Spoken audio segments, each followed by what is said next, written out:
کوئی آدمی اور ساری مخلوق مل جائے تو سب کے سب لوگ مل کے بھی اسے نہیں دیکھ سکتے، وہ اتنا لطیف ہے، اور وہ تو اسے کیا دیکھیں گے؟ وَهُوَ يُدْرِكُ الْأَبْصَارَ، اور اللہ ان لوگوں کی آنکھوں کو پا لیتا ہے، یہ ساری کی ساری چیزیں اس کے قبضے میں۔ اس سے نفی ثابت ہوتی ہے کہ دنیا میں اللہ تعالی کو انسان کی نگاہیں دیکھ نہیں سکتی، لیکن اس کی نفی نہیں ہے کہ اللہ کسی کو دکھانا چاہے تو دکھا نہیں سکتا، کیونکہ وہ تو خدا کی قدرت پہ بات چلی گئی نا، تو قدرت ہے اس کو دکھانے کی، وہ جیسے بھی دکھائے، انوار اس کے، تجلیات اس کی، وہ جیسے بھی ڈالے، یہ اس کی اپنی بات ہے، لیکن یہ کہ خود انسان کی آنکھیں نہیں دیکھ سکتی، حتیٰ کہ انسان کی آنکھیں تو اس کی تاب بھی نہیں لا سکتی۔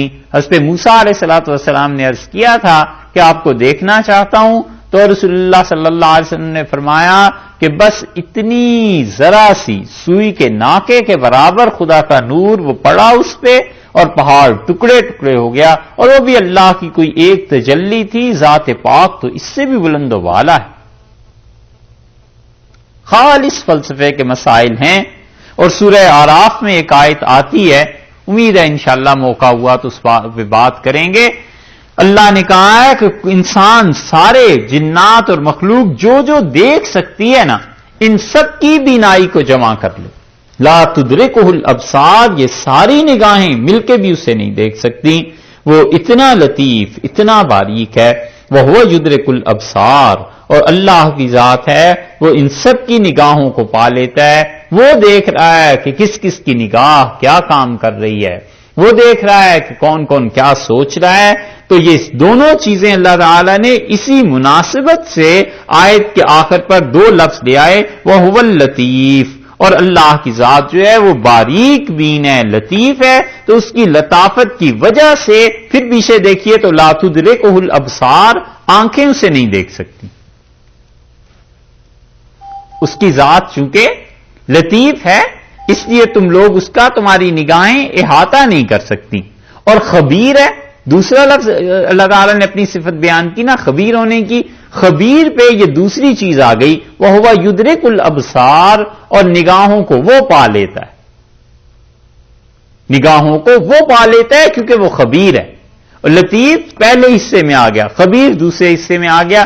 اس لیے اللہ تعالیٰ جتنے بھی اپنے ناموں کا ذکر کرتا ہے نا، اس کے ساتھ آیت کی بڑی ٹھیک چولیں بیٹھتی ہیں، بہت صحیح مناسبت پیدا ہو جاتی ہے۔ یہاں پر پہلے نفی کی کہ ہمیں کوئی نہیں دیکھ سکتا، پھر کہا ہم سب کو دیکھتے ہیں، تو دیکھنے سے پیدا ہو جاتی ہے ایک چیز، خبر، اس کو آخر پہ لے آئے کہ ہم خبیر ہیں، اور نہیں دیکھ سکتے کیونکہ ہم لطیف ہیں۔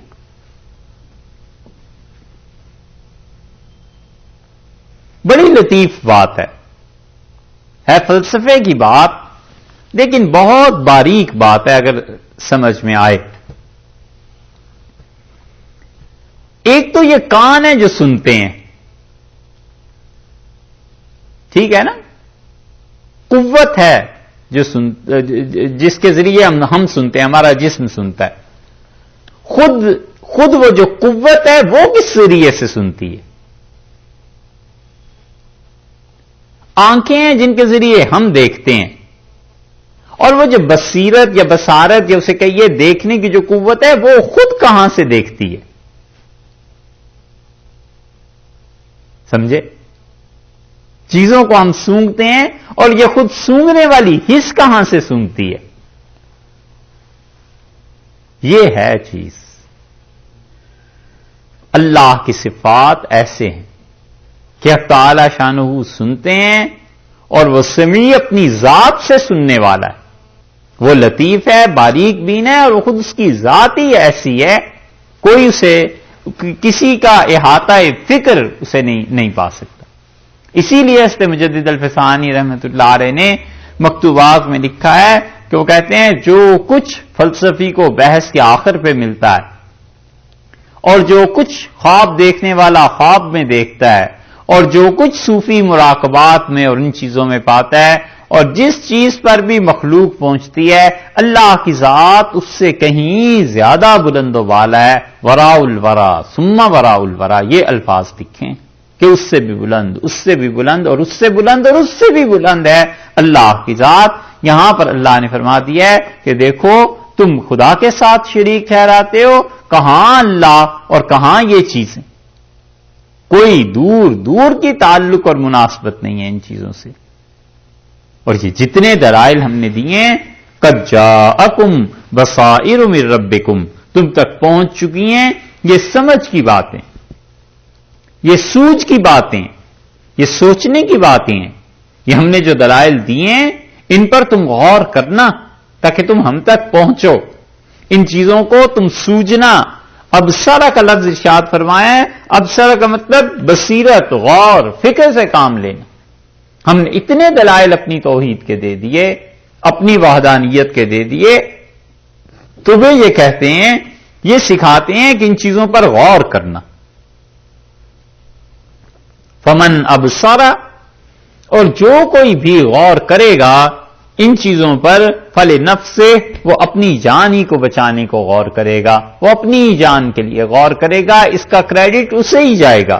ومن عمی، اور جو انسان اندھا رہا، فعلیہا، سو اس کا اندھا پن اسی کے لیے، جو اندھا رہا وہ اپنے برے کو، اور جس نے ان چیزوں سے ہدایت پائی اس نے اپنے بھلے کو۔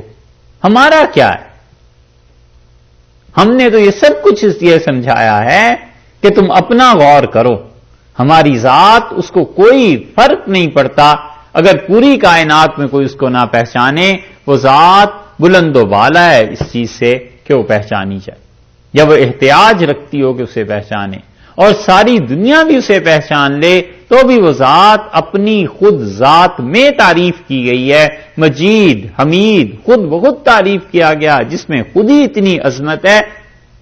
تم لوگ اگر اسے پہچانو گے تو کچھ اپنی آنکھوں کا ثبوت دے دو گے کہ تمہیں کچھ سمجھ آئی ہے، اور نہیں پہچانو گے تو اپنے اندھے پن کا ثبوت دو گے، ہمیں کیا فرق پڑنا ہے۔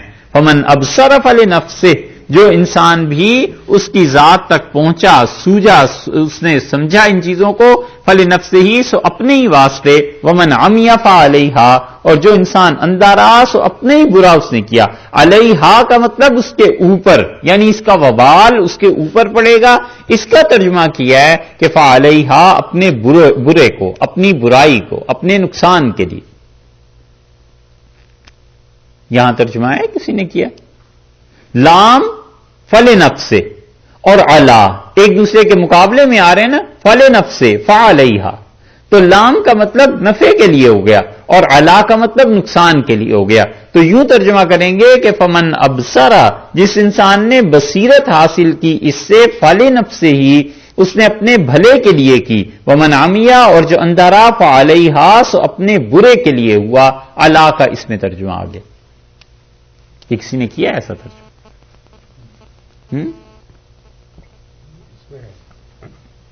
Very reproof has come to you from your Lord, so whoever sees will do so for the good of his own self, and whosoever blinds himself will do so at his own harm. At his own harm. جی یہ صحیح۔ And I, Muhammad sallallahu alaihi wasallam, am not a watcher over you. بہت باریک ترجمہ ہے یہاں، لام اور علا کا خیال کرنا پڑتا ہے۔ وما انا علیکم بحفیظ، اور ان کو بتا دیجئے کہ میں تم پر کوئی نگران نہیں ہوں، میں تم پہ کوئی نگہبان نہیں ہوں، مجھے اللہ نے اس لیے بھیجا ہے کہ تمہیں حق اور باطل بتا دو، اللہ نے اس لیے بھیجا ہے کہ صحیح اور غلط کی تمیز تمہیں سکھا دیں، باقی تم اس پہ عمل کرتے ہو نہیں کرتے ہو یہ تمہارا اپنا مسئلہ ہے، اور اگر تم اللہ کو پہچانتے ہو اس کا فائدہ تمہیں پہنچے گا، اتنے دلائل کے باوجود تم خدا کی توحید کے قائل نہیں ہو، اس کا نقصان تمہیں خود اٹھانا پڑے گا۔ وما انا علیکم بحفیظ، میں تمہارے لیے کوئی نگران نہیں متعین ہوا۔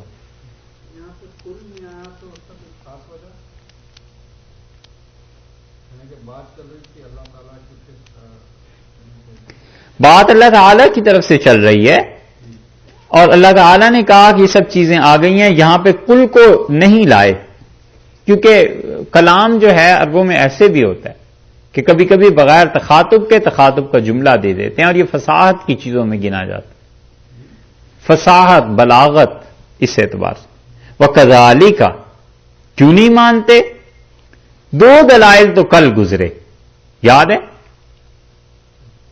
اللہ تعالیٰ نے فرمایا تھا ہم نے موسیٰ علیہ السلام کو کتاب دی، یہ ہمارے کتاب کے نازل کرنے کی ہونے کی دلیل، اور دوسری بات فرما دی تھی کہ اس کے ذریعے علم دیا۔ آیا سمجھ میں؟ اور یہ دونوں چیزیں محمد صلی اللہ علیہ وسلم میں پائی جاتی ہیں، پھر تم کیوں نہیں انہیں مانتے؟ آخر دو چیزیں آ گئی تھی نا، تیسری وجہ یہ آ رہی وَكَذَلِكَ، اور ان کے نہ ماننے کی تیسری وجہ کیا ہے؟ وَكَذَلِكَ، اسی طرح نُصَرِّفُ الْآيَاتِ، ہم سمجھاتے ہیں اپنی آیتوں کو پھیر پھیر کر، بار بار واضح کرتے ہیں مختلف طریقوں پہ۔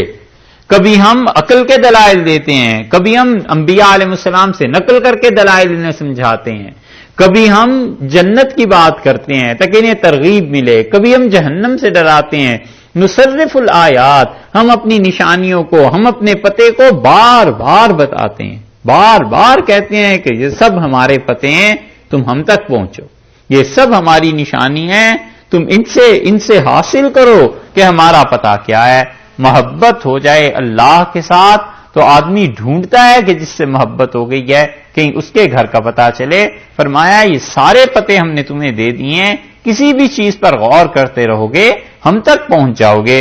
نصرف الآیات، ہم نے اس طرح اپنی آیات، اپنے پتے، اپنی نشانیاں ہر مرتبہ پھیر پھیر کے سمجھائی ہیں۔ وَلِيَقُولُوا دَرَسْتَ، اور کیا ہوگا؟ تاکہ کہیں یہ جو لام ہے نا یہ علت کے لیے نہیں ہے، ایک لام ہوتا ہے علت کے لیے، سبب کے لیے، وجہ کے لیے، تاکہ یہ بات پیدا ہو جائے، اور ایک لام ہوتا ہے جس کو عرب اپنی زبان میں اہل لغت کہتے ہیں عاقبت کے لیے، یعنی اس میں یہ نتیجہ پیدا ہوتا ہے۔ یہ بات نہیں ہے کہ نتیجہ یہ ہونا چاہیے، بلکہ نتیجہ یہ پیدا ہو جاتا ہے۔ ایسی چیز جو خود بخود نکل آئے اور بطور نتیجے کے بن جائے اور مقصد نہ ہو وہ، لیکن خود بخود بن جائے۔ وَلِيَقُولُوا، اور اس کے نتیجے میں یہ کہتے ہیں، یعنی ہم جو اپنی آیات مختلف طریقوں پہ بیان کرتے ہیں اور انہیں سمجھاتے ہیں، اس کا نتیجہ کیا نکلتا ہے؟ اس کے نتیجے میں کہتے ہیں درستہ، تو کہیں سے سیکھ کے آیا ہے، تو کہیں سے پڑھ کے آیا ہے، تو نے کہیں یہ چیزیں پڑھی ہیں۔ ٹھیک یہ جو بیماری مشرکین مکہ میں تھی نا، آج تک نہیں نکل سکی، 1500 برس ہو گئے۔ وہ بھی کہتے تھے کہ ایک بچہ، ایک لڑکا جس نے کہیں پڑھا نہیں اور غار میں جاتا رہا ہے، اب یک بیک ایسا زبردست کلام یہ آخر آیا کہاں سے ہے؟ تو کہتے تھے یہ کسی سے سیکھ کے آتا ہے، اور الزام بھی لگایا، تو الزام تو پھر ایسے ہی ہوتے ہیں بے بنیاد۔ حضرت صہیب رضی اللہ عنہ کے متعلق یہ تفصیل تو ایک اور مقام پہ آتی ہے، خلاصہ اس کا یہ کہ وہ مکہ مکرمہ میں بھٹی کا کام کرتے تھے، لوہا پگھلاتے تھے وہ حبشی، روم کے تھے، بلکہ رومی تھے، تو انہیں عربی اتنی اچھی ساری چیزیں نہیں آتی تھیں، اور رسول اللہ صلی اللہ علیہ وسلم وہ غریب آدمی تھے، ان کی بھٹی پہ چلے جاتے تھے، بیٹھتے تھے، ان کے ساتھ تعلق محبت کی وجہ سے ان عربوں نے آپس میں کہنا شروع کیا کہ اوہو یہ اس گورے سے سیکھ کے آتا ہے، اس آدمی سے سیکھ کے آتا ہے، اور ہمیں آگے کہتا ہے فرشتے نے سکھایا۔ یہ وہ جھوٹ بولتے تھے، اور 1500 سال اب تقریباً ہو چلا ہے، مستشرقین پورا یورپ وہ اس جھوٹ میں لگے ہوئے ہیں کہ رسول اللہ صلی اللہ علیہ وسلم کو جو لے کے گئی تھی اہلیہ محترمہ خدیجہ رضی اللہ عنہا، اور ان کے پاس اپنے بھائی ورقہ بن نوفل کے پاس، تو ورقہ عیسائی تھے، وہاں سے سیکھ لیا تھا محمد صلی اللہ علیہ وسلم نے، اور وہاں سے انہیں تعلیم مل گئی تھی۔ تقسیم سے قبل منٹگمری ایک گورنر رہے پنجاب کے، پورے پنجاب کے گورنر تھے، انہوں نے بھی رسول اللہ صلی اللہ علیہ وسلم کی سوانح لکھی، اس میں بھی یہی زور لگا دیا کہ اصل میں تو یہ عیسائیوں اور یہودیوں کے جو علماء تھے ان کے پاس جاتے تھے اور ان سے سیکھ کے آیا کرتے تھے، تو وہاں سے انہوں نے قرآن بنا لیا۔ اللہ نے فرمایا ہے کہ دیکھو ہم کیسی کیسی نشانیاں اپنے پتے بتاتے ہیں، وَلِيَقُولُوا دَرَسْتَ، اور اس کے نتیجے میں اب یہ کہیں گے کہ درستہ کہیں سے سیکھ کے آتا ہے، کہیں سے پڑھ کے آتا ہے۔ اور یہ کیوں ہے؟ ہم کیوں اس کو نازل کر رہے ہیں؟ وَلِنُبَيِّنَهُ، تاکہ ہم اس قرآن کو واضح کریں، اس وحی کو، یہ جو ہو کی ضمیر ہے وحی کی طرف لوٹ رہی ہے، تاکہ واضح کریں، لِقَوْمٍ يَعْلَمُونَ، اس قوم کے لیے جو علم والی ہے۔ یا پھر یہ لام عاقبت کا ہے، مطلب یہ کہ ہم اپنے پتے بتاتے ہیں اور اس سے نتیجتاً دو باتیں خود بخود آتی ہیں۔ ایک تو یہ کافروں کو اعتراض کا موقع کہ یہ کہتے ہیں درستہ، کہیں سے سیکھ کے آئے ہیں، وَلِنُبَيِّنَهُ، اور دوسری بات یہ سامنے آتی ہے کہ اس قرآن کو ہم اس لیے بھیج رہے ہیں لِقَوْمٍ يَعْلَمُونَ، اس قوم کے لیے جو علم والی، اس قوم کے لیے جو لوگ عقل سیکھنے والے ہیں، اس قوم کے لیے جو سمجھ والے ہیں، وہ سمجھیں کہ اللہ نے کتنی نشانیاں اپنے ہونے کی بتائیں، اللہ نے اس قرآن میں کون سی کسر ایسی چھوڑی ہے جو انسانوں کو سمجھانے والی نہ ہو۔ یہ سب چیزیں اتبع، یہ نہ ماننے کی تیسری وجہ تھی، یہ کہتے ہیں کہ اسے سیکھ کے آتا ہے اس لیے نہیں مان رہے۔ آگے آئیں گے دلائل اور اتبع، تو کیا کیجئے؟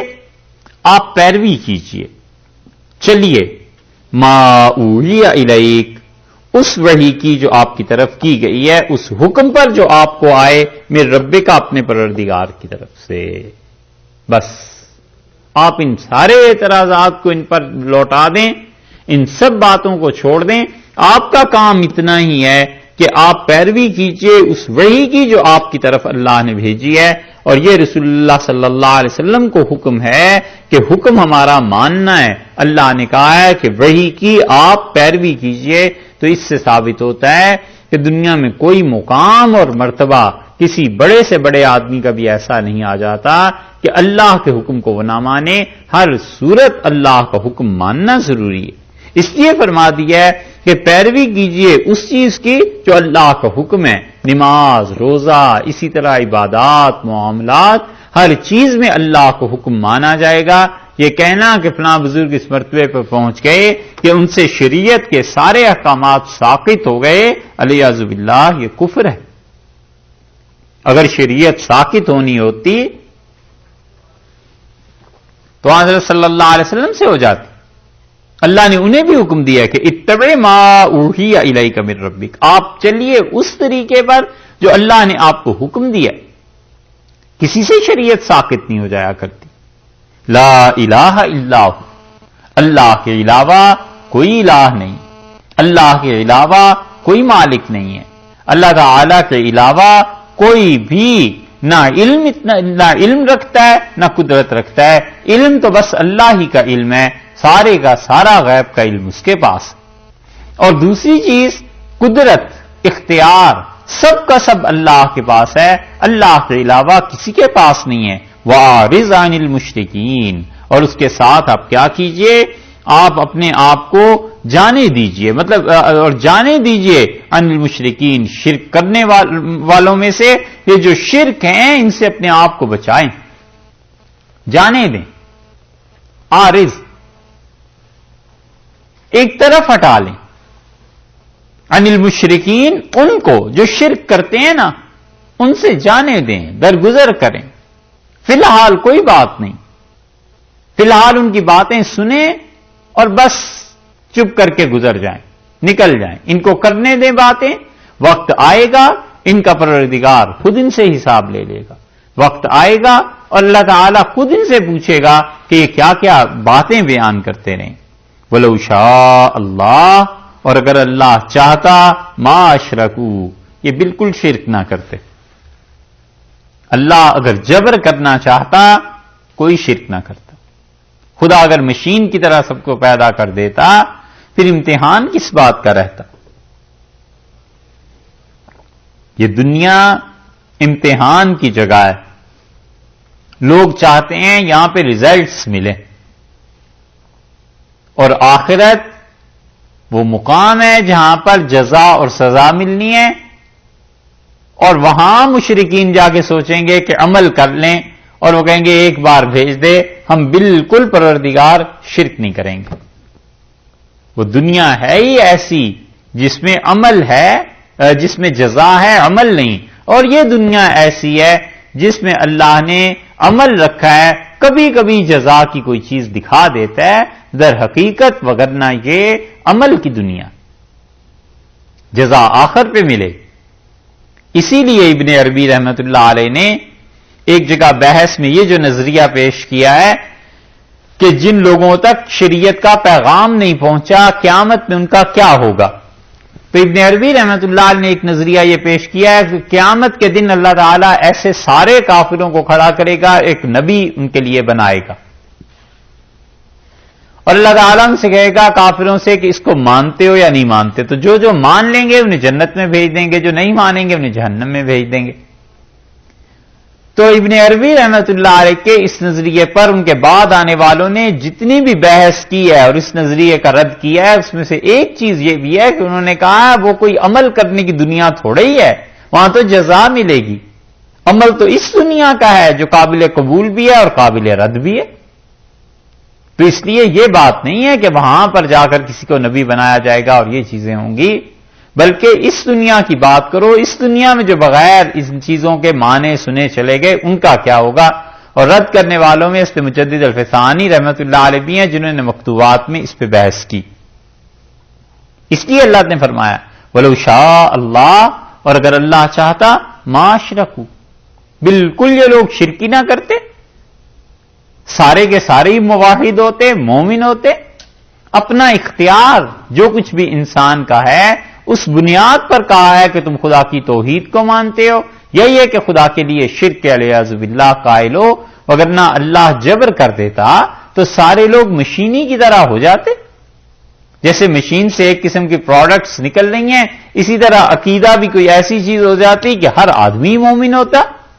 وما جعلناک علیہم حفیظا، اور ہم نے آپ کو مقرر نہیں کیا ان لوگوں پر حفیظا، نگران۔ اوپر بھی یہی لفظ آیا نا، اوپر ان کی زبان سے کہلوایا گیا حضور اقدس صلی اللہ علیہ وسلم کی کہ آپ انہیں کہیے کہ وما انا علیکم بحفیظ، میں تم پر کوئی نگران نہیں ہوں۔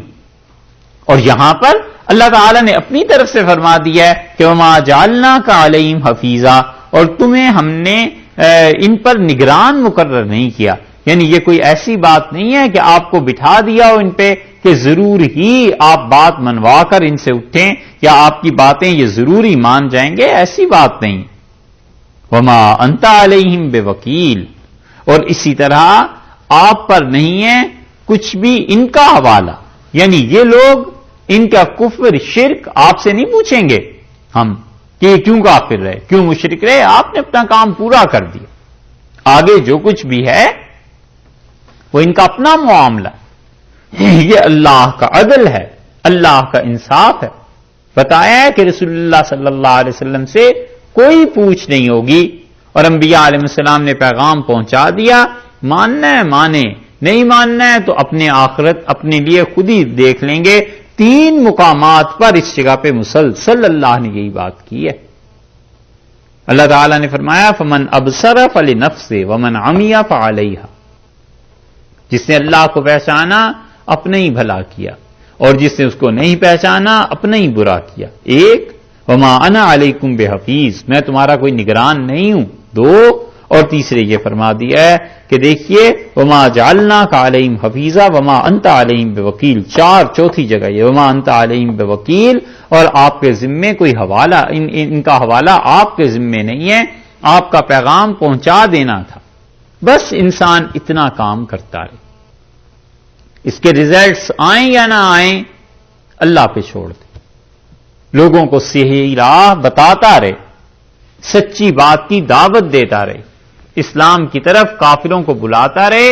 اس سے زیادہ پریشان نہ ہو کہ میں ساری زندگی محنت کرتا رہا اور ایک آدمی بھی مسلمان نہیں ہوا، بس اللہ کی مرضی، آدمی اپنے کام سے کام رکھے، وگرنہ ان چیزوں میں پڑ جائے گا اگر، تو پھر وہ کیا ہوگا، پھر وہ اپنے آپ کو خراب کر لے گا، پھر پریشان رہے گا، پھر اور بہت سے مصائب اس میں پیدا ہو جاتے ہیں. اس لیے اتنی لمبی چوڑی چیزوں میں پڑھنا ہی نہیں چاہیے. جو حق بات ہے ایک مرتبہ سمجھا دی، 2 مرتبہ 3 مرتبہ، بس اس کے بعد چپ ہو جائے. بہت سی مائیں جو ہوتی ہیں نا ذرا سے سخت دل کی ہوتی ہیں، وہ ایک بار منع کرتی ہیں بیٹے یہ کام نہ کرو، 2 بار 3 بار 4 بار، پھر وہ کہتی ہیں کرنے دو اسے، اب خود پتا چل جائے گا. جب وہ لگاتا ہے استری کو ہاتھ اور ہاتھ جلتا ہے، پھر روتا ہے، پھر ماں کہتی ہے میں نے جو تمہیں کہا تھا اب سمجھ آئیے. یہ ہے چیز.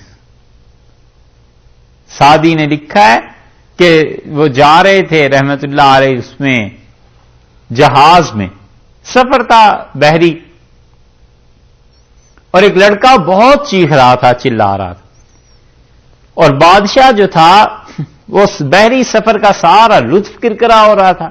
اب ان چیخوں کو سنے یا لطف اٹھائے کہ کیسے جہاز میں کشتیاں چل رہی ہیں، کیا ہو رہا ہے. تو اس ملاح نے کہا کہ اگر اجازت دیں تو میں اس کا علاج کر دوں. انہوں نے کہا ہاں اس کا علاج کرو، یہ تو بہت ہی زیادہ رو رہا ہے. انہوں نے اسے پکڑا، ملاح نے دبوچا اور اٹھا کر نیچے پھینک دیا پانی میں، اور جب وہ ڈوبنے لگا تو اس نے اسے نکال لیا اور اسے کہا چپ کر کے بیٹھ جاؤ، بٹھا دیا. پھر وہ نہیں چیخا. وہ جو ڈر تھا نا، خوف، وہ اتر گیا، نکل گیا نا. یا یہ کہ زیادہ ڈر غالب ہو گیا کہ اگر میں رویا تو میرے ساتھ تو اب یہ ہوگا. بس ایسی ہی چیزیں ہو جاتی ہیں کہ آدمی 2-4 مرتبہ سمجھا دے اطمینان سے کہ بھائی یہ کام کرنے کا ہے، یہ نہیں کرنے کا. نہیں مانتا، چھوڑے، خود اللہ کی یاد میں رہے. جب اس کے نتیجے نکلیں گے نا، ریزلٹس، تو پھر سامنے آ جائے گا. قرآن نے سورہ صافات میں یہ بات بیان کی ہے. اللہ نے فرمایا ہے کہ جنت میں بیٹھ کے باتیں کر رہے ہوں گے، اور ایک دوست دوسرے سے کہے گا کہ یار تمہیں یاد ہے ہمارا ایک اور دوست بھی ہوتا تھا دنیا میں، ایسے رہتا تھا اور وہ کہتا تھا ایسی باتیں. تو فرشتے آواز دیں گے کہ تم اسے دیکھنا چاہتے ہو. تو جنت کے دوست اس کے کہیں گے ہاں ہم اسے دیکھنا چاہتے ہیں. تو کہیں گے دیکھو جہنم.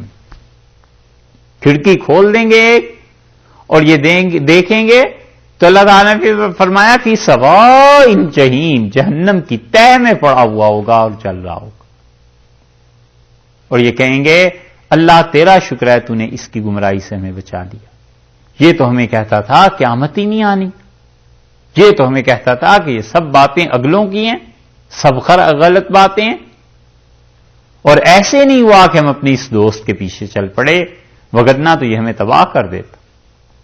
ایسی ہی چیزیں. تو آدمی اطمینان سے سمجھے ناصح کی بات، نصیحت کرنے والے کی بات، اور جب نہیں چلتا، جو اپنے ناصح کی بات نہیں سنتا، زمانہ اس کو سکھاتا ہے.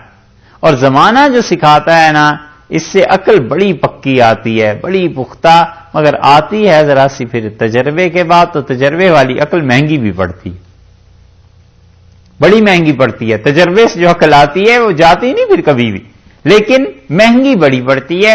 اس لیے اللہ نے فرمایا آپ ان کے سر پہ کوئی نگران تھوڑے ہیں، آپ انہیں صاف کہہ دیجئے ما انت علیہم بوکیل. آپ سنا دیجئے کہ اللہ نے یہ کہا ہے کہ میرے ذمے تمہارا حوالہ نہیں، یعنی بات میں تمہیں بتا رہا ہوں جو خدا کی ہے. اللہ تک پہنچنے کی راہ مانتے ہو اپنا بھلا کر لو گے، نہیں مانتے اس شرک کا وبال تم پہ پڑے گا. ولا تسبوا، اور اسی طرح یہ اور برا نہ کہو تم لوگ، الذین، ان لوگوں کو، ان کو، یدعون من دون اللہ، جن کی عبادت کی جائے، وہ پکارتے ہیں جن کو اللہ کے علاوہ، تم ان کو برا نہ کہو. فیسب اللہ، وگرنہ اس کے نتیجے میں وہ گالیاں دیں گے، عدون، جاہل ہیں، برا کہہ بیٹھیں گے، بغیر علم، اللہ کو بغیر علم کے. تم ان کے بتوں کو برا نہ کہنا، وگرنہ وہ اللہ کو بغیر علم کے برا کہیں گے. کذالک، اور یہ ایسے ہی ہے. نہ ماننے کی یہ چوتھی وجہ، زینا لکل امت عملہم، اور ہم نے ہر ایک کو بھلے کر دکھائے ہیں، رجھایا ہے ہر ایک قوم کو، ہر ایک امت کو ان کے عمل پر. ثم الی ربہم مرجعہم، اور یہ پھر اپنے پروردگار کے پاس لوٹ کر جائیں گے.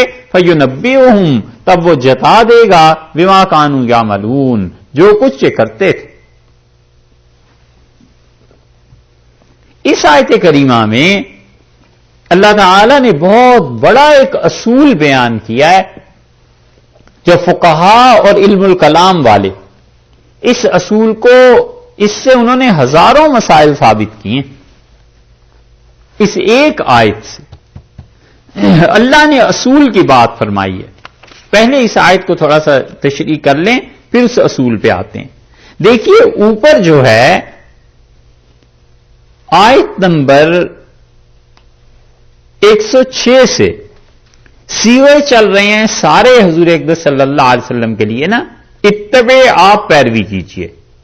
ٹھیک ہے رسول اللہ صلی اللہ علیہ وسلم سے مخاطب ہوئے. اس کے بعد عارض عن المشرکین مشرکین سے اپنے آپ کو ہٹائیے.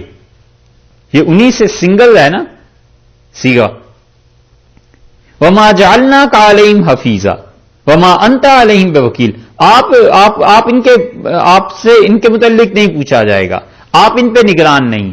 یکا یک قرآن نے یہاں پر جمع کا صیغہ لے آئے ہیں ولا تسبوا اور تم لوگ گالیاں نہ دینا تم برا بھلا نہ کہنا.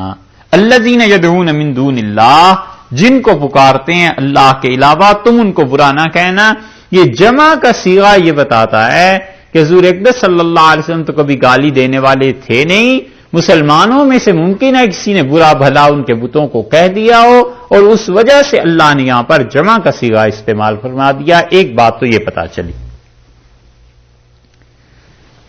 آگے فرمایا کہ الذین یدعون من دون اللہ وہ جو دیکھو پکارتے ہیں جن کو وہ پکارتے ہیں اللہ کے سوا. الذین جو ہے یہ تو جاندار چیزوں کے لیے استعمال ہوتا ہے اور وہ پکارتے تھے بتوں کو اور بت تو جاندار نہیں تھے. تو حقیقت میں بات یہ ہے کہ یہ آیت عام ہے ہر اس انسان کے لیے جو کسی زندہ کو پکارتا ہے اللہ کا شریک ٹھہراتا ہے یا مردہ کو خدا کا شریک ٹھہراتا ہے.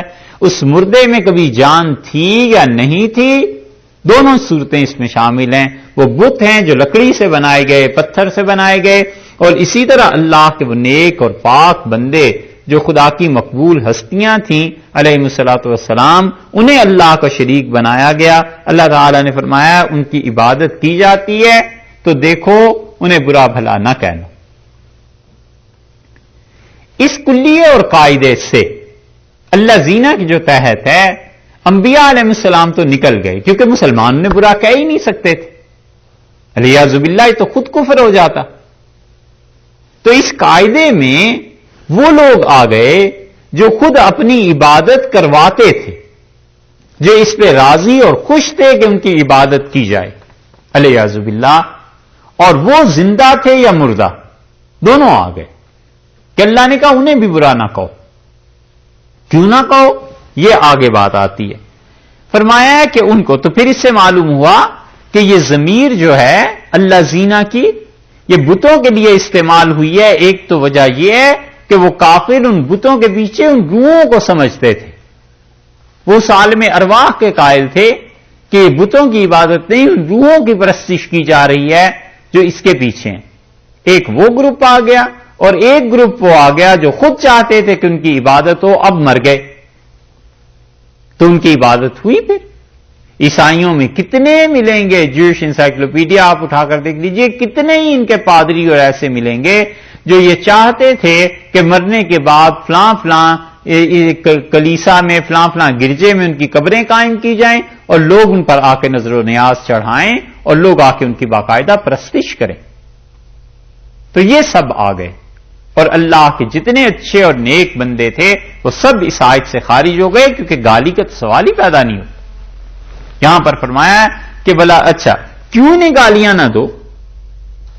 اللہ تعالی نے فرمایا فیسب اللہ وگرنہ یہ اللہ کو برا بھلا کہیں گے عدون زیادتی کریں گے کیونکہ اللہ تو مالک حقیقی ہے بغیر علم. اور دوسری بات یہ ہے کہ جہالت کی وجہ سے انہیں علم نہیں ہوگا اس وجہ سے یہ خدا کے لیے بے ادبی سے بغیر سمجھ کے عدوم بغیر علم، وہ برا بھلا کہہ بیٹھیں گے اللہ کو، بے ادبی بھی کریں گے اور بغیر علم کے کہیں گے. تو اس لیے تم ان لوگوں کے بتوں کو گالی یا گالم گلوچ نہ کر. یہ تو تھی اس حد تک آیت کی تشریح. اور اس سے جو اصول ثابت کیا ہے فقہا نے، بہت زبردست اصول ثابت کیا. وہ کہتے ہیں کہ بتوں کو برا بھلا کہنا کیا یہ شریعت میں فرض ہے، واجب ہے، سنت ہے، آخر کس درجے کا عمل؟ اب بتوں کو برا بھلا کہنا زیادہ سے زیادہ اس سے مستحب تک لے جائیں گے کہ اچھی چیز ہے، اور اگر کوئی نہیں کہتا تو بھی وہ مسلمان ہے. نہ وہ فرض کو چھوڑ رہا ہے، نہ واجب کو چھوڑ رہا ہے، نہ سنت موقدہ کو چھوڑ رہا ہے. بتوں کو برا بھلا کہنا تو اصل میں مباح ہے، جائز ہے. اللہ کو کہنا حرام ہے، وہ تو شرک کے درجے میں. اس کے مقابلے میں جن کی پرستش ہوتی ہے بتوں کی، ان کو کچھ کہنا مباح ہے، جائز ہے، گناہ نہیں ہوگا، بس اتنی بات ہے. اچھا اس کی نیت اچھی تھی پھر کیا ہوگا؟ چلو پھر ثواب ہو جائے گی، لیکن کوئی فرض واجب کے درجے کی چیز تو نہیں. اس لیے فقہا اصول کی بات لکھتے ہیں، اسے سمجھنی چاہیے. وہ کہتے ہیں کہ شریعت کا ہر وہ حکم جو فرض، واجب اور سنت موقدہ کے درجے کا نہیں ہے، اس کو قائم کرنے میں اگر کوئی اور آدمی حرام کام کا مرتکب ہوتا ہے تو اس کام کو نہیں کرنا چاہیے. پھر بتاتے ہیں جو کام فرض، واجب، سنت موقدہ نہیں ہے، اگر ہم کریں اور اس کام کی وجہ سے کوئی آدمی حرام کام میں مبتلا ہو تو فقہا کہتے ہیں اس مستحب اور مباح کام کو چھوڑ دینا چاہیے. اسلام یہ نہیں ہے کہ اب آپ اس مستحب اور مباح کام کے پیچھے پڑ جائیں اور دوسرے کو موقع دے دیں کہ دوسرا آدمی حرام کام پہ اتر آئے. ان بتوں کو، یہ اصول کی بات، اب اس کی مثالیں آپ دیکھیے. مثلا ان بتوں کو برا بھلا کہنا فرض نہیں، واجب نہیں، سنت موقدہ نہیں. زیادہ سے زیادہ آپ کیا کہہ لیں گے؟ مستحب ہے، مباح ہے، جائز ہے. اور اس کے نتیجے میں وہ اللہ تعالیٰ کو برا کہیں گے جو حرام ہے، بے ادبی خدا کی. تو آپ کے مباح کام کے نتیجے میں ایک قوم جب حرام کام کرنا شروع کر دے گی تو یہ اس گناہ کے سبب آپ بنے، آپ بھی گناہ گار ہوں گے. یہ ہے اصول. سمجھ آئی ایک مثال؟ دوسری اس کی مثال دیکھو. دوسری مثال اس کی یہ ہے کہ نبی کریم صلی اللہ علیہ وسلم حاضر ہوئے بیت اللہ میں، آخری حج تھا نا، اور آپ کو پتا تھا کہ میں نے اس کے بعد حج نہیں کرنا. اسی لیے صاف لفظ حدیث میں آئے ہیں، آپ نے فرمایا میں اس سال کے بعد حج نہیں کر سکوں گا، اور جو تم نے مسائل پوچھنے ہیں مجھ سے پوچھ لو. ایک جگہ فرمایا لعلی لا القاکم بعد عامی ھذا، ممکن ہے میری زندگی کے اس سال کے بعد پھر سال نہ آئے، ممکن ہے میری زندگی کے بعد پھر حج نہ ہو. یہ ارشاد سارے فرمائے. اور اس سے عائشہ رضی اللہ عنہا فرماتی ہیں مجھ سے رسول اللہ صلی اللہ علیہ وسلم نے کہا یہ جو حتیم ہے نا، یہ اس کا مفہوم نقل کر رہے ہیں ہم حدیث کا. حتیم سمجھتے ہیں وہاں جو آدھا دائرہ کھینچا ہوا ہے. آپ نے فرمایا عائشہ یہ حتیم والا حصہ بیت اللہ کے اندر تھا، اور جب تمہاری قوم نے اتنا اس کو بنا لیا تو ان کے پاس پیسے ختم ہو گئے، تو انہوں نے اتنا دائرہ کھینچ دیا تاکہ لوگوں میں یہ باقی رہے بات کہ یہ بیت اللہ کے اندر کا حصہ ہے، باہر کا حصہ نہیں ہے. پیسے ہوں گے، حلال مال آ جائے گا، ہم اس کو پھر شامل کر لیں گے اس میں. اور رسول اللہ صلی اللہ علیہ وسلم عائشہ اگر یہ تمہاری قوم نئی نئی مسلمان نہ ہوئی ہوتی نا تو میں بیت اللہ کو ان بنیادوں پر قائم کرتا جن بنیادوں پہ حضرت ابراہیم علیہ السلام نے بنایا تھا، اور پھر میں اس حصے کو بیت اللہ کے اندر داخل کر دیتا. چنانچہ حضرت عبداللہ ابن زبیر رضی اللہ عنہ کا جب زمانہ آیا تو عبداللہ ابن زبیر رضی اللہ عنہ کی تو خالہ تھی، تو انہوں نے تو سن رکھا تھا. انہوں نے بیت اللہ کی تعمیر کی اور اس حتیم والے حصے کو اسی میں شامل کر دیا. یہ انہوں نے رسول اللہ صلی اللہ علیہ وسلم کی اس بات پہ عمل کیا نبی کریم صلی اللہ علیہ وسلم نے کیوں نہیں کیا تھا؟ آپ نے فرمایا عائشہ تیری قوم ابھی تو مسلمان ہوئی ہے. لوگوں میں اس بات کا تاثر ابھرتا کہ کل ہمارا دین تبدیل کروایا ہے، آج خدا کے گھر کو توڑ دیا ہے، تو لوگ کیا کرتے؟ مرتد ہو جاتے. علیاذ باللہ. رسول اللہ صلی اللہ علیہ وسلم کو ڈر تھا اس بات کا خدشہ تھا. اسی لیے تو حدیث میں الفاظ ایسے آئے ہیں کہ آپ نے فرمایا اگر مجھے تیری قوم کا مسئلہ نہ ہوتا، ان کی پرواہ نہ ہوتی، تو میں تو بیت اللہ کو اصل بنیادوں پہ بناتا. اس لیے نہیں بنا رہا کہ کہیں یہ قوم، مراد یہ تھی کہ پلٹ نہ چاہیں دین میں. اور اس عبداللہ ابن زبیر رضی اللہ عنہ کے زمانے میں خطرہ ہی نہیں رہا تھا، اس لیے انہوں نے بنا لیا. کچھ بھی نہیں ہوا، کوئی نہیں پلٹی قوم، کیونکہ مسلمان غالب آ چکے تھے، ہر طرف اسلام تھا. اب آپ دیکھیے رسول اللہ صلی اللہ علیہ وسلم اگر بیت اللہ کے اس حصے کو اندر داخل کر دیتے حتیم ختم کر کے، تو یہ کام حضرت صلی اللہ علیہ وسلم کا زیادہ سے زیادہ کیا ہوتا؟ ہم اگر یہ کہیں کہ ان پہ فرض تھا تو فرض تو کبھی بھی نہیں چھوڑ سکتے تھے. واجب تھا، اللہ کا حکم تھا تو اللہ کا حکم تو کبھی بھی نہیں چھوڑ سکتے تھے. زیادہ سے زیادہ آپ یہی کہہ لیں گے کہ مستحب تھا، بہتر تھا. اور مستحب کام پہ رسول اللہ صلی اللہ علیہ وسلم نے عمل اس لیے نہیں کیا کہ دوسری طرف دیکھا ارتداد کا خدشہ ہے، لوگ اس کام میرے مستحب کام کے کرنے کی وجہ سے حرام کام میں پڑ جائیں گے، شریعت کو چھوڑ دیں گے. تو فقہا نے اصول نکالا، انہوں نے کہا جو کام مباح ہے، جائز ہے، مستحب ہے، مت کرو اسے، کہیں ایسے نہ ہو یہ جو تمہاری قوم ہے اس کے مقابلے میں مرتد ہو جائے، اور کہیں ایسے نہ ہو کہ لوگوں کو حرام کام کرنے کا موقع مل جائے. ٹھیک، یہ مثال دوسری آ گئی حدیث. تیسری بات عرض کریں آپ کو اسی اصول کو سمجھنے کی غرض سے، خود ہی سمجھنا ہے. دیکھیے کسی بتکدے میں ہندوستان میں جہاں وہ بتوں کی عبادت کرتے ہیں، ایک مسلمان جا کر کوئی غلط چیز پھینک دیتا ہے، شراب پھینک دیتا ہے، گندگی کوئی پھینک دیتا ہے.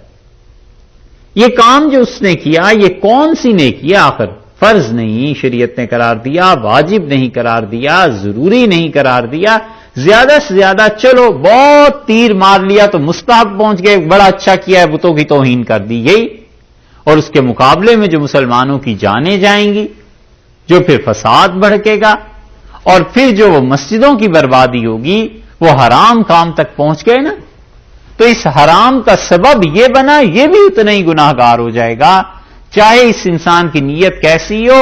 لیکن دین کا مسئلہ اس نے کیوں نہیں سیکھا؟ تو مباح یا مستحب کام جب دوسروں کے لیے حرام تک پہنچنے کا باعث بن جائے نہ کرے.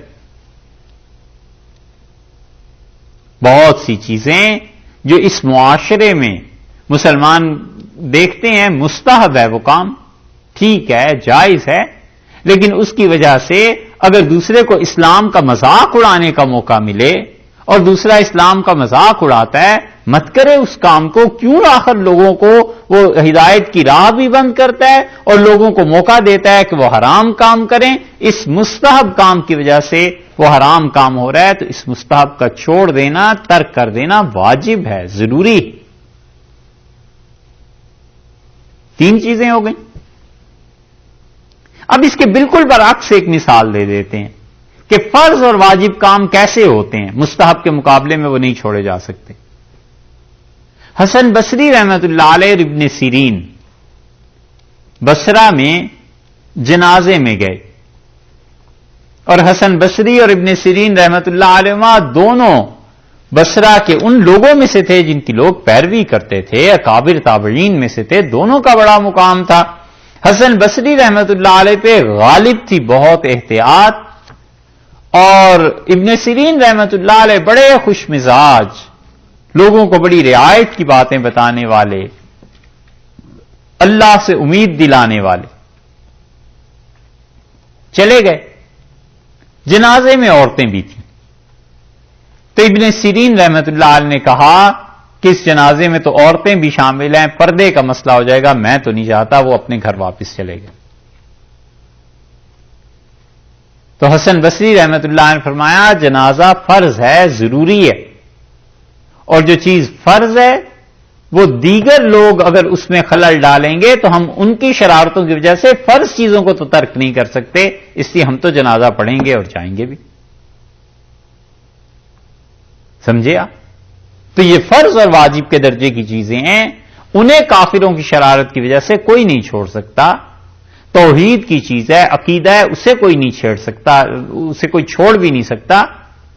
کافر اگرچہ مذاق اڑائیں لیکن اس کا قیام ضروری ہے، اور بات صرف مستحب کی رہ جائے، بہتر ہونے کی رہ جائے تو ان چیزوں کو پھر انسان کیا کرے؟ چھوڑ دے. حسن بصری رحمت اللہ نے اسی لیے جنازہ نہیں چھوڑا کہ جنازہ پڑھنا تو ضروری ہے، اس کو تو نہیں چھوڑا جا سکتا. تو جو چیزیں عقیدے کی ہیں، فرض ہیں، واجب ہیں، سنت موقدہ ہیں، وہ نہیں چھوڑی جا سکتی. اور جو چیزیں اس سے بھی کم ہیں اس کو اس وقت چھوڑ دینا چاہیے جب ڈر یہ ہو کہ یہ کافروں کو مزید ابھارنے کا اور اسلام کے خلاف نفرت اور ان چیزوں کا باعث بن جائے گا.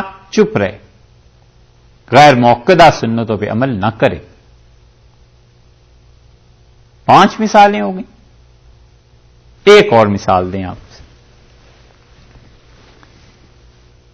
اولاد کو نصیحت کرنا اگرچہ فرض ہے، واجب ہے،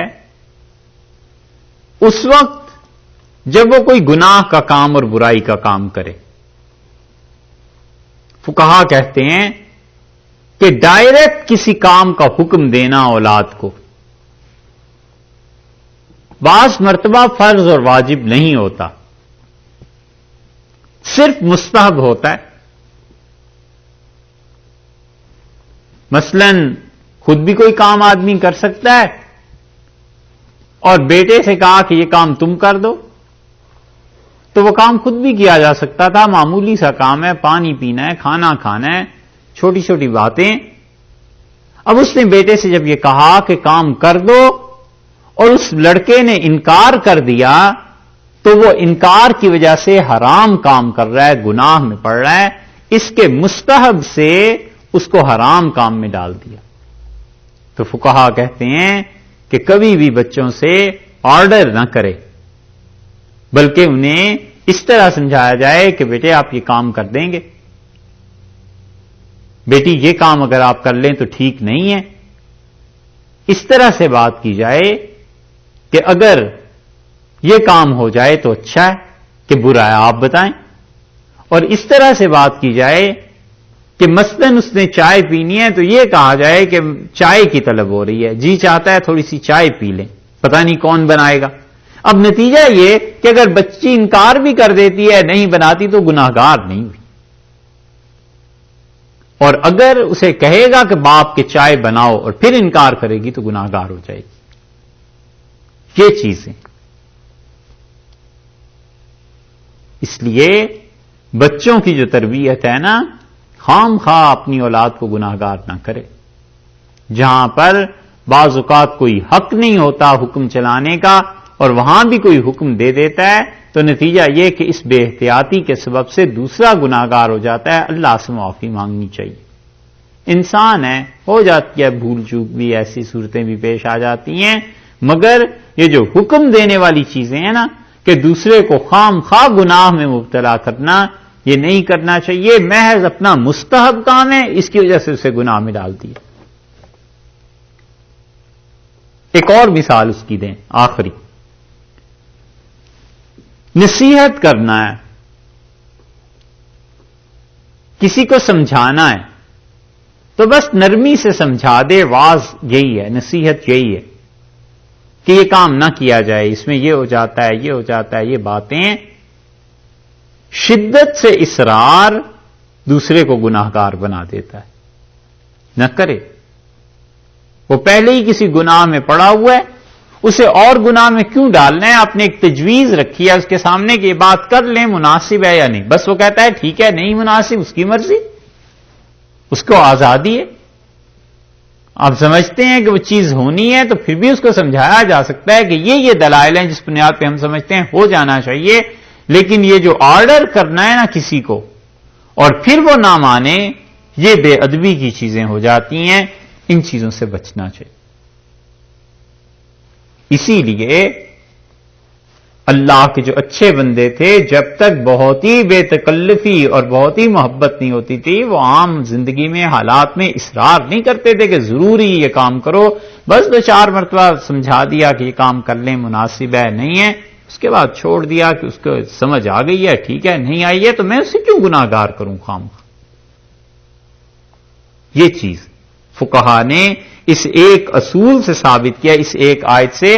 انہوں نے کہا اللہ کو وہ جو برا بھلا کہیں گے کافر اور اسلام کا شریعت کا مذاق اڑائیں گے تمہارے کسی ایسی حرکت سے جو فرض اور واجب تھی نہیں، خام خواہ بس ایک کام کر دیا جو ضروری نہیں تھا، اور اس کے نتیجے میں لوگ اللہ کو برا کہیں گے، اسلام کو برا کہیں گے، تو آخر وہ کام کرتے کیوں؟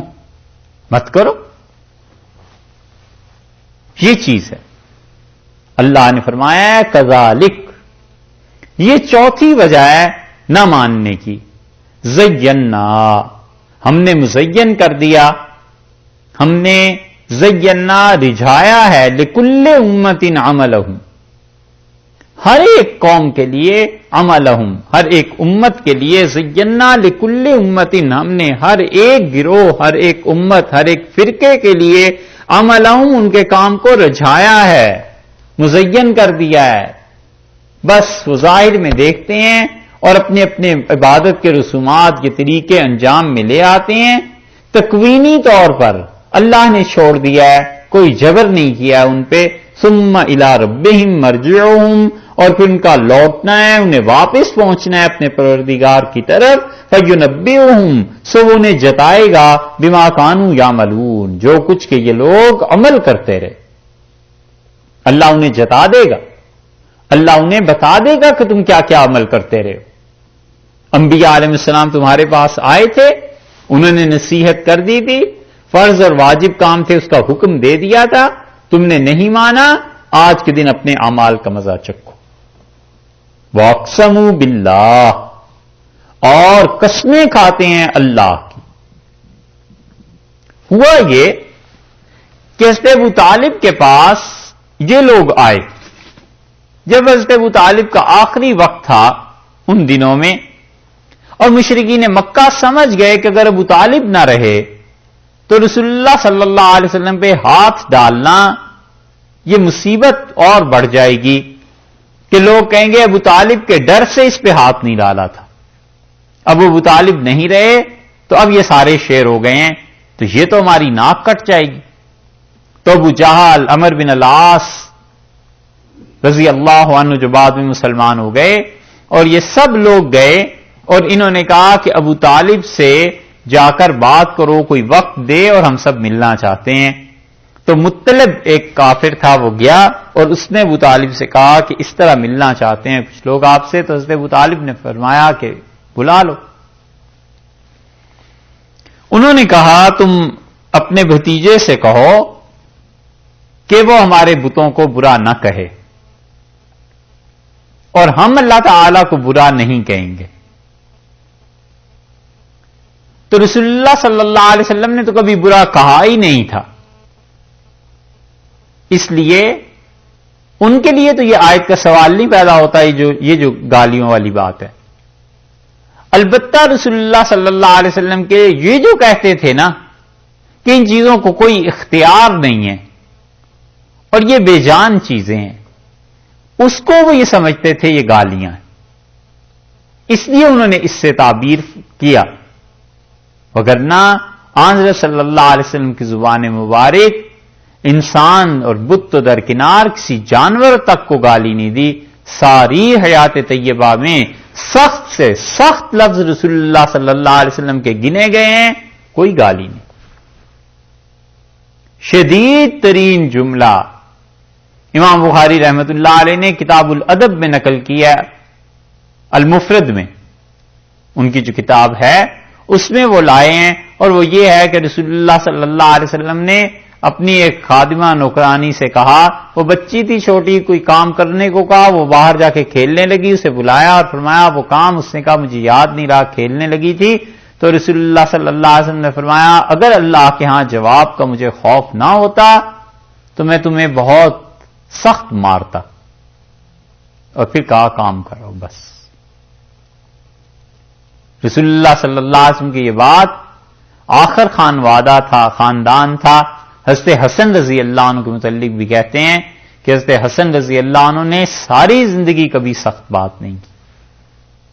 حضرت معاویہ رضی اللہ عنہ جب ان کی تعزیت کے لیے آئے حضرت حسین رضی اللہ عنہ کے پاس تو کہنے لگے کہ آپ کے بھائی جیسا اور علی رضی اللہ عنہ کے اس بیٹے جیسا آدمی میں نے زندگی بھر نہیں دیکھا، اور میں نے اسے بہت جگہ دیکھا ہے حسن کو سخت سے سخت جملہ ایک دن اپنے مخالفین کے متعلق میں نے اس سے سنا جب لوگ اس کے والد علی رضی اللہ عنہ کی مخالفت کر رہے تھے اور حسن رضی اللہ عنہ کی اپنی بھی مخالفت کر رہے تھے اور چیخ شور پکار مچا ہوا تھا، تو حسن نے صرف اتنا غصے میں کہا کہ میں تمہیں صاف کہتا ہوں کہ میرے دشمن میرے مخالف اپنے مقصد میں کامیاب نہیں ہوں گے۔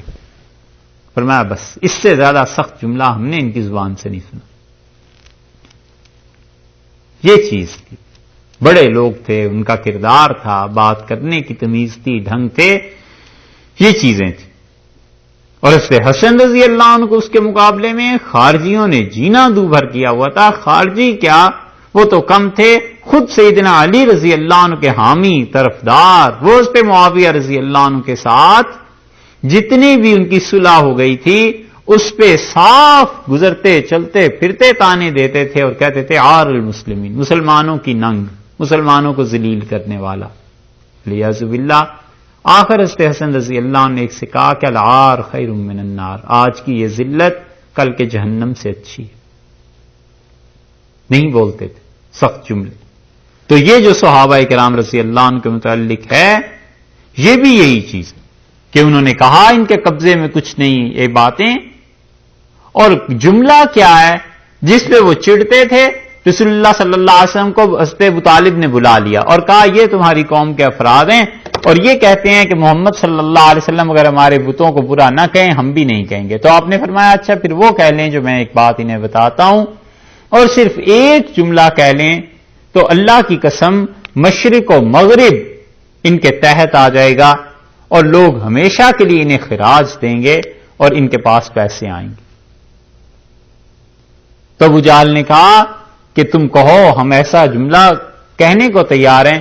رسول اللہ صلی اللہ علیہ وسلم لا الہ الا اللہ، انہوں نے کہا یہ نہیں ہو سکتا، بس اس چیز کو وہ کہتے تھے۔ اس آیت پر ایک اشکال ہے، وہ انشاءاللہ آئندہ عرض کریں گے، آگے دیکھ لیجیے۔ اب ان کافروں نے ایک اور ترتیب بھی ہوئی اور انہوں نے رسول اللہ صلی اللہ علیہ وسلم سے مطالبہ کیا کہ اگر یہ صفا پہاڑ آپ سونے کا بنا دیں ہم آپ کی بات مان جائیں گے، اور رسول اللہ صلی اللہ علیہ وسلم کا ارادہ ہوا کہ اللہ سے یہ دعا مانگے کہ یہ صفا پہاڑ سونے کا بن جائے تاکہ یہ کافر مسلمان ہو جائیں، اور حضرت صلی اللہ علیہ وسلم ایسے کرتے، اللہ سے دعا مانگتے، وہ ہو بھی جاتا۔ تو جبریل امین آئے اور انہوں نے کہا آپ ایسی دعا مت کیجیے گا کیونکہ یہ کافر کسی صورت میں ماننے والے نہیں ہیں۔ اور یہ جو عرض کیا ہے کہ ہو بھی جاتا ہے اس حدیث کی وجہ سے جس میں آیا ہے کہ رسول اللہ صلی اللہ علیہ وسلم کے پاس جبریل امین آئے اور انہوں نے کہا میرے ساتھ یہ فرشتہ ہے اور اللہ تعالی نے بھیجا ہے کہ آپ چاہیں تو مکہ کے پہاڑ آپ کے لیے سونے کے لیے بنا دیے جائیں۔ تو رسول اللہ صلی اللہ علیہ وسلم نے فرمایا کہ نہیں، میں بس یہ چاہتا ہوں ایک دن کھانے کو مل جائے اور ایک دن کچھ تنگی ہو جائے، اور جس دن کچھ تنگی ہو اس دن اللہ کے لیے صبر کر لوں، اور جس دن کھانے کو مل جائے بس اس دن شکر کر لوں۔ رسول اللہ صلی اللہ علیہ وسلم کو جو ہر طرح سے بڑائی کے مستحق تھے، اسے ڈیزرو کرتے تھے، حضرت صلی اللہ علیہ وسلم کہ ساری خصوصیات اور شرافت اور عزت ان کے لیے اللہ تعالی نے رکھی تھی، اس کے باوجود طبیعت مبارکہ کا حال یہ تھا کہ اللہ تعالی نے وہی بھیجی کہ آپ میرے نبی اور اس کے ساتھ بادشاہ بن جائیں، یا آپ میرے بندے اور نبی بننا چاہتے ہیں، دونوں میں سے جو منصب آپ کو قبول ہو۔ تو رسول اللہ صلی اللہ علیہ وسلم نے جبریل امین سے پوچھا کہ کیا جواب دوں؟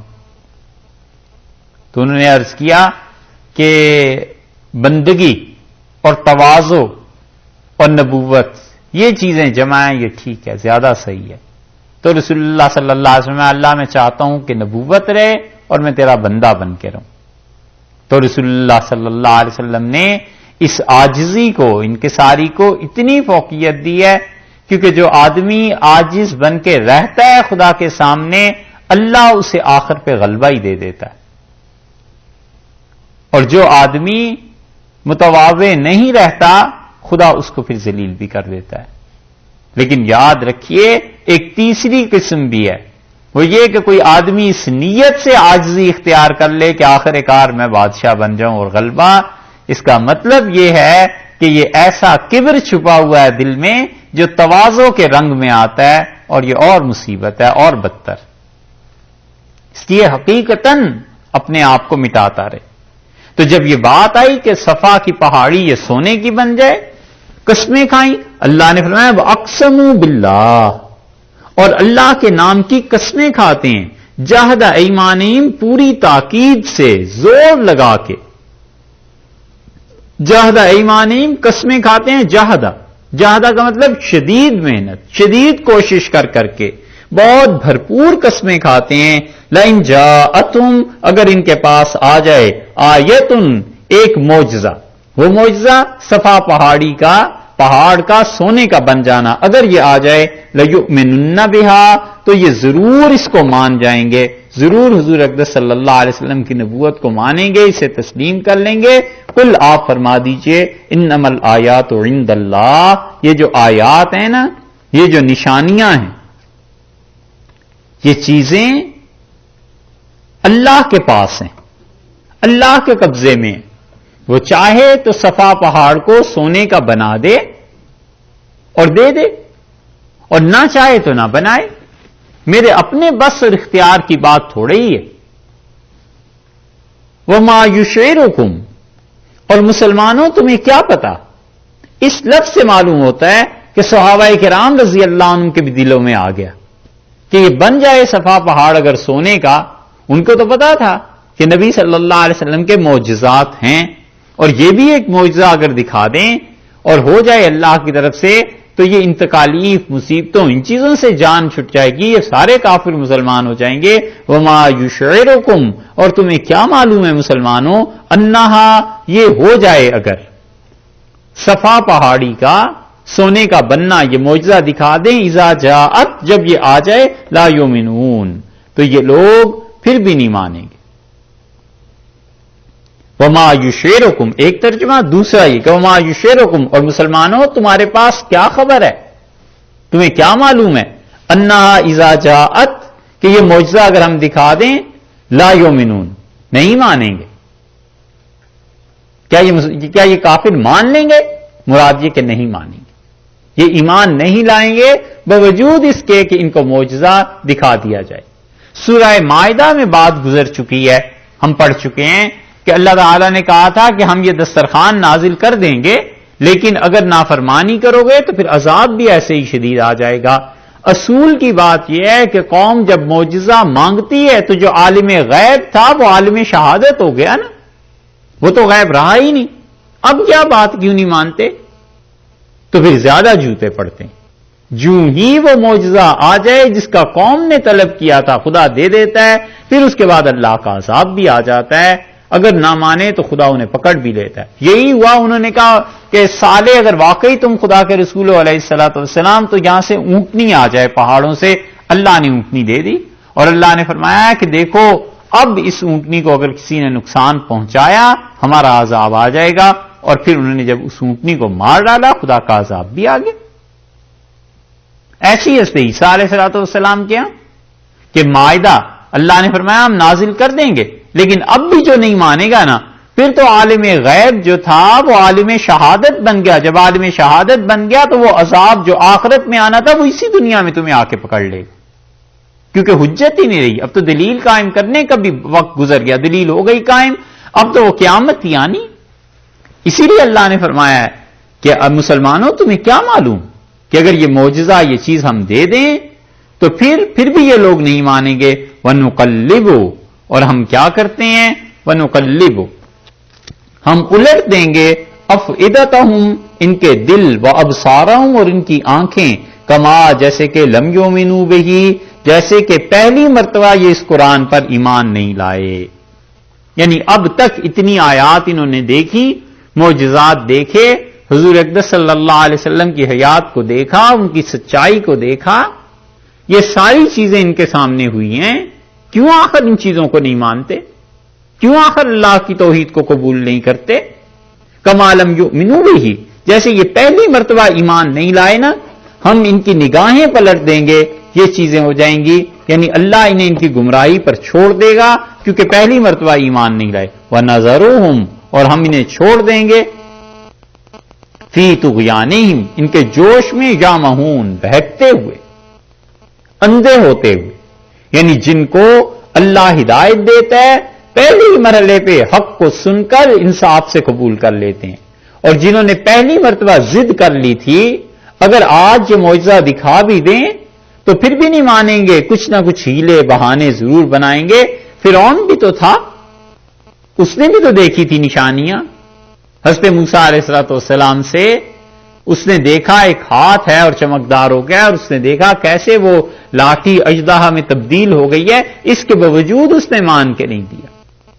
اور یہ ہوا کرتا ہے جب اپنی نیت اندر سے خراب ہو جائے نا تو پھر اچھی سے اچھی چیز میں بھی عیب نکالا جا سکتا ہے، پھر اچھی سے اچھی چیز میں بھی کوئی نہ کوئی موقع ایسا نکال کے لڑائی کے سامان پیدا کیے جا سکتے ہیں. تو اللہ نے فرمایا یہ ایسے ظالم ہیں کہ اگر ہم انہیں یہ چیزیں دے بھی دیں گے تو بھی ان کی حالت ایسے ہی ہے، اور تو اس لیے ہم نے انہیں چھوڑ دیا ہے فی طغیانہم ان کی سرکشی میں، خدا کی نافرمانی، بغاوت جو ہے، جوش جو ان کے اندر ہے اپنے بتوں کی محبت کا اور اللہ تعالیٰ کی اور اس کے رسول صلی اللہ علیہ وسلم کی مخالفت کا، اور بہکے ہوئے انہیں چھوڑ دیا ہے. یعنی یہ لوگ اب راہ راست پر آنے والے نہیں.